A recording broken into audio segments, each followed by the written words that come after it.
बच्चों लास्ट के वीडियो में हमने बात की थी उत्तेजन संकुचन युग्मन की बात की। हमने बात की जितना भी इलेक्ट्रिक पोटेंशियल है ना, मान लो मसल्स के जितने भी गहराई तक, ये एक मसल है, ठीक है ना, ए एंड बी एंड। ये क्या है? ए एंड है इसका, ये है इसका बी एंड। यहाँ पर क्या हो रहा है? इलेक्ट्रिक करंट फ्लो हो रहा है। इलेक्ट्रिक करंट क्या हो रहा है? इस तरफ ए से बी की ओर फ्लो हो रहा है। तो जो बी की तरफ है, जो इसकी क्या है, बी की तरफ क्या हो गया, थोड़ा सा समय लेकर पहुंचेगा, तो जिससे इसकी क्रियाशीलता में क्या हो जाएगी? कमी हो जाएगी। लेस रिएक्टिविटी, ठीक है ना। क्रियाशीलता में क्या हो जाएगी? कमी हो जाएगी। इनकी क्रियाशीलता को बनाए रखने के कारण, इनकी क्रियाशीलता को बनाए रखने का कार्य कौन कर रहा है? सार्कोप्लाज्मिक रेटिकुलम, या कह सकते हैं टी सिस्टम। सार्कोप्लाज्मिक रेटिकुलम, या कह सकते हैं हम लोग टी सिस्टम क्या कर रहा है? इसको रेगुलेट करने का काम कर रहा है, ठीक है ना। टी सिस्टम सार्कोप्लाज्मिक रेटिकुलम के साथ मिलकर इसमें इनको रेगुलेट करने का काम कर रहा है, ठीक है ना। इसको यदि आगे देखा जाए, टी तंत्र की यदि बात की है, टी तंत्र क्या करेगा? पेशी तंतु के भीतर जो सार्कोनिमा के अंतर्वलंस पाए जाते हैं, इनफोल्डिंग्स पाए जाते हैं इस प्रकार की, ठीक है ना, इनफोल्डिंग के द्वारा बनता है, ठीक है ना। इनके टी तंत्र, टी सिस्टम पेशी तंतु के भीतर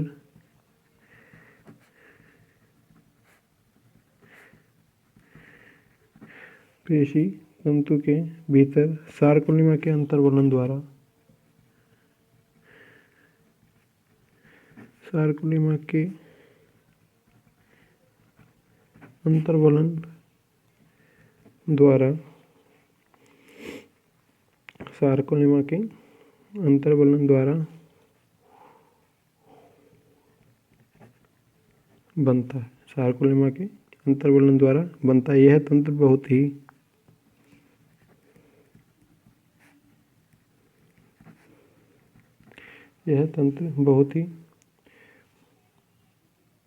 महीन,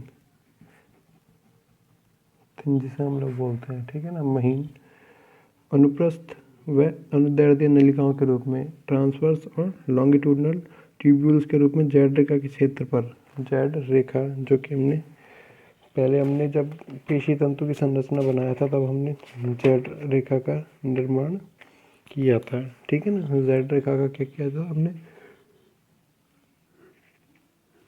निर्माण किया था, जिसको मैं एक बार दिखा देता हूँ आपको।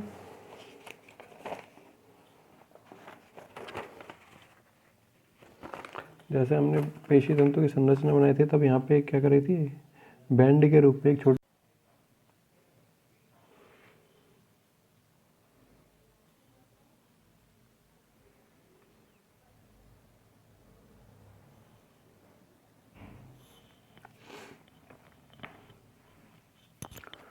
तो हम लोग बात कर रहे थे किसकी?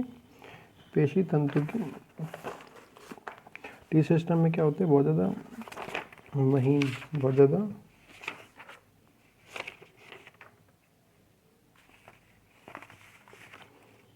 महीन ट्रांसवर्स और लॉन्गिट्यूडनल ट्यूब्यूल्स के रूप में, बैंड्स के रूप में क्या पाए जाते हैं? जो जेड क्षेत्र पाया जाता है। अब जेड क्षेत्र की हम लोग बात कर रहे थे, जैसे हमने मायोफाइब्रिल्स की एक संरचना बनाई थी। इसमें एक छोटी पतली पट्टी के रूप में, जेड बैंड को, जेड लाइन को हमने शो किया था। इसकी हम लोग बात करते हैं, जिस पे क्या होता है, जो सार्कोप्लाज्म होता है, जो कि अंदर इसके लिक्विड भरा होता है, उसमें कॉन्ट्रैक्टाइल मायोफाइब्रिल्स के रूप में ये फैला हुआ रहता है। कॉन्ट्रैक्टाइल मायोफाइब्रिल्स के रूप में फैला हुआ पाया जाता है, ठीक है ना। महीन अनुप्रस्थ या अनुदैर्ध्य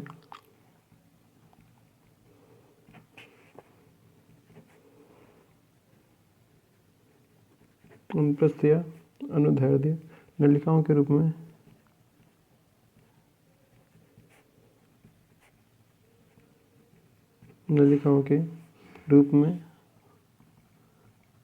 Z लाइन के क्षेत्र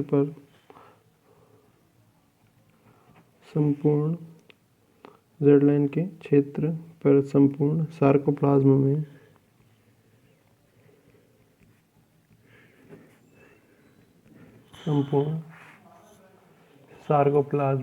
में संकोचनशील पेशी तंतुओं के रूप में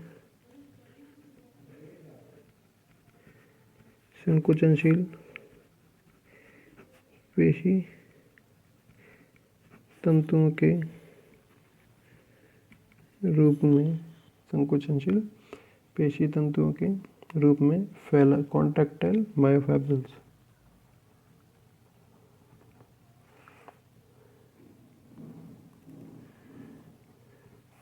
मायोफाइब्रिल्स के रूप में फैला रहता है। ठीक है ना। सार्कोप्लाज्मिक रेटिकुलम ट्यूब्यूल्स के रूप में क्या बनाता है, एक जाल का नेट लाइक स्ट्रक्चर का निर्माण करता है।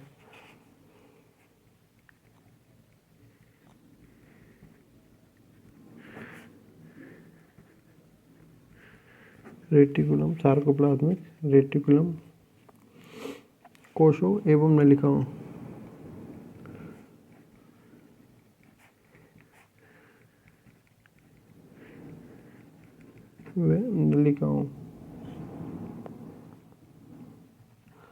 ट्यूब्यूल्स के एक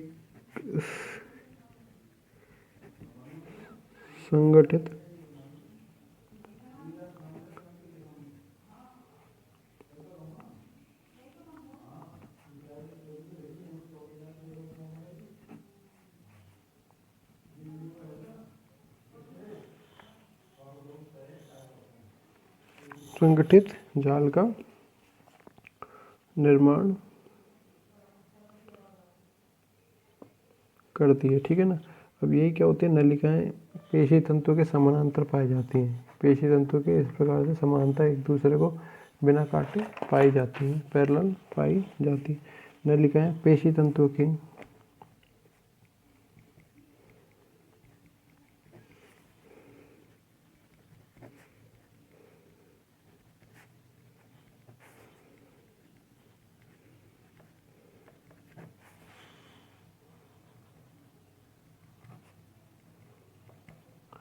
समानांतर व्यवस्थित होती हैं। ये नलिकाएं Z रीजन जो कि हमने बैंड के रूप में देखा था, और H रीजन जो कि थिक रीजन होता है। ठीक है ना, जो कि क्या होता है, थिक रीजन होते हैं। इसमें संयोजित होकर कंट्रीब्यूट करके एक कोश का निर्माण, सैक का निर्माण करती हैं। ये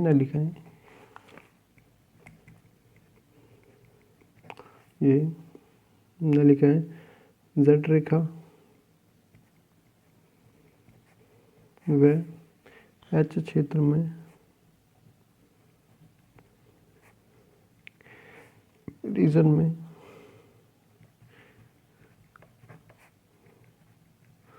संयोजित होकर कोश सैक बनाती है। ठीक है ना, सैक बनाती हैं। अब ये जो अनुप्रस्थ नलिका तंत्र होता है, जो कि ट्रांसवर्स ट्यूबुलर सिस्टम होता है, इसकी जो ट्यूब्यूल्स होती हैं सार्कोलेमा से बाहर की ओर सार्कोप्लाज्म में खुलती हैं। लेकिन ये खुलती है जो एंडोप्लाज्मिक रेटिकुलम होता है, सार्कोप्लाज्मिक रेटिकुलम होता है, जो इसका सिस्टर्नी पार्ट होता है। सिस्टर्नी पार्ट कुछ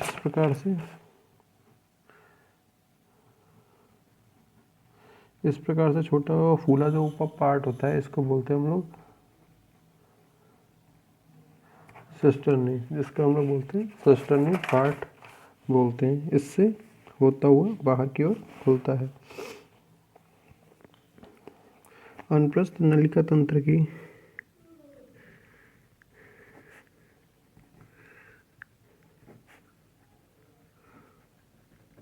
अनुप्रस्थ नलिका तंत्र की नलिकाएं सार्कोलेमा से लेकर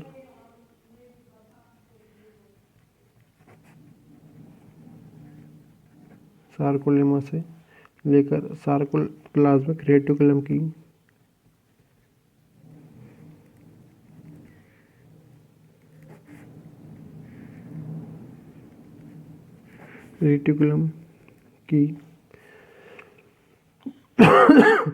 सिस्टर्नी के बीच से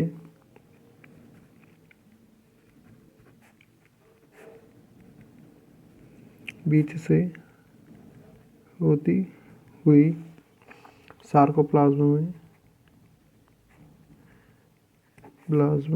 में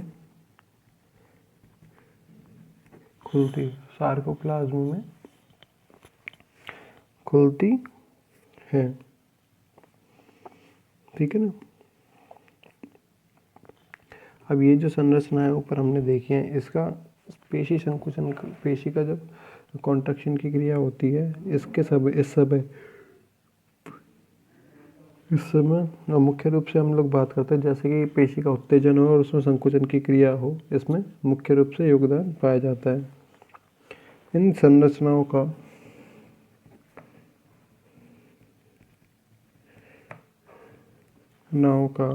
पेशी संकुचन के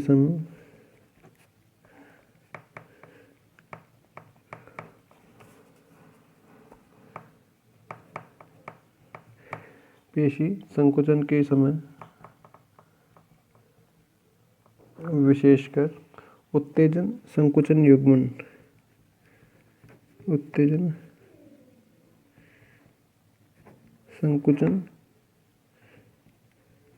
युग्मन एक्साइटेशन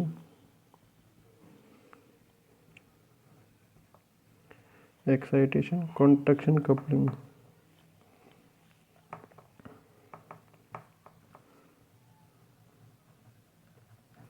कपलिंग में महत्वपूर्ण योगदान होता है। ठीक है, महत्वपूर्ण योगदान।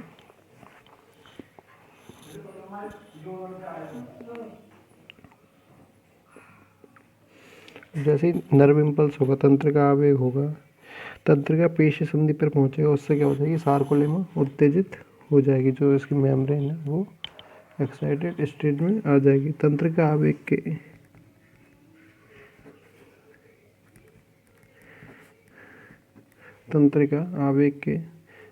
का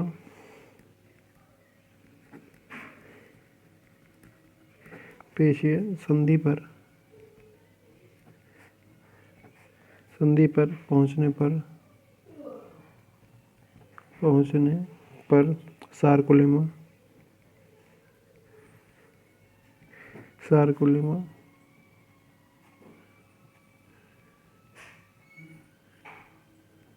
सार्कोलेमा उत्तेजित हो जाती है।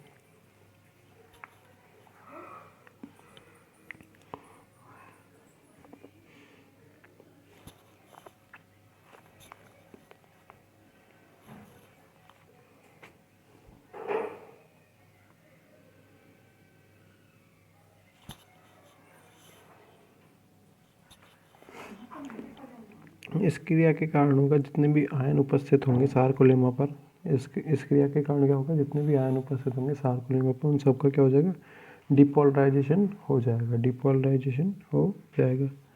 इस क्रिया से सार्कोलेमा पर उपस्थित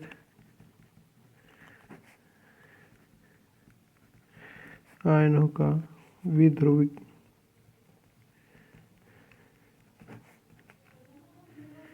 डीपोलराइजेशन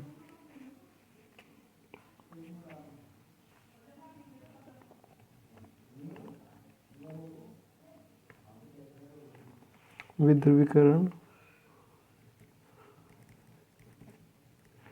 हो जाता है, विध्रुवीकरण हो